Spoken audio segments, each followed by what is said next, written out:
ایک دفعہ حضور صلی اللہ علیہ وسلم حضرت فاطمہ رضی اللہ تعالیٰ عنہ کے گھر تشریف لائے اور فرمانے لگے، فاطمہ چلو میں تمہیں اپنے گھر لے چلوں۔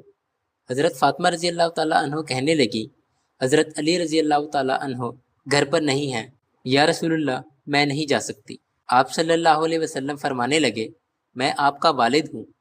تو حضرت فاطمہ رضی اللہ تعالیٰ عنہ کہنے لگی، یا رسول اللہ آپ نے ہی تو فرمایا ہے کہ بیوی خاوند کی اجازت کے بغیر گھر سے نہ نکلے۔ اتنے میں حضرت علی رضی اللہ تعالیٰ عنہ آ گئے، یا رسول اللہ آپ کیسے آئے ہیں؟ فرمانے لگے، فاطمہ کو لینے آیا تھا، لیکن یہ آپ کی اجازت کے بغیر نہیں جانا چاہتی تھی۔ علی رضی اللہ تعالیٰ عنہ فرمانے لگے، چلو۔ تو آپ صلی اللہ علیہ وسلم نے فرمایا، علی آپ بھی آ جاؤ۔ تو وہ بھی ساتھ چلنے لگے۔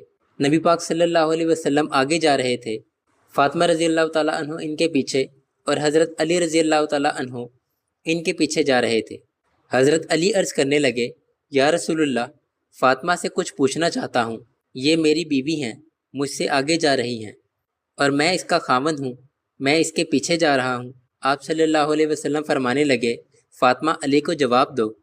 کہنے لگی، یا رسول اللہ میں اس لیے آپ کے پیچھے جا رہی ہوں کہ آپ کے قدموں پہ میں اپنے قدم رکھ سکوں اور علی میرے قدموں پہ اپنے قدم رکھ دے اور میرے پاؤں کے نشان مٹ جائیں۔ ایسا نہ ہو کہ پیچھے کوئی آ رہا ہو اور کہے کہ فاطمہ کے قدموں کے نشان ایسے تھے۔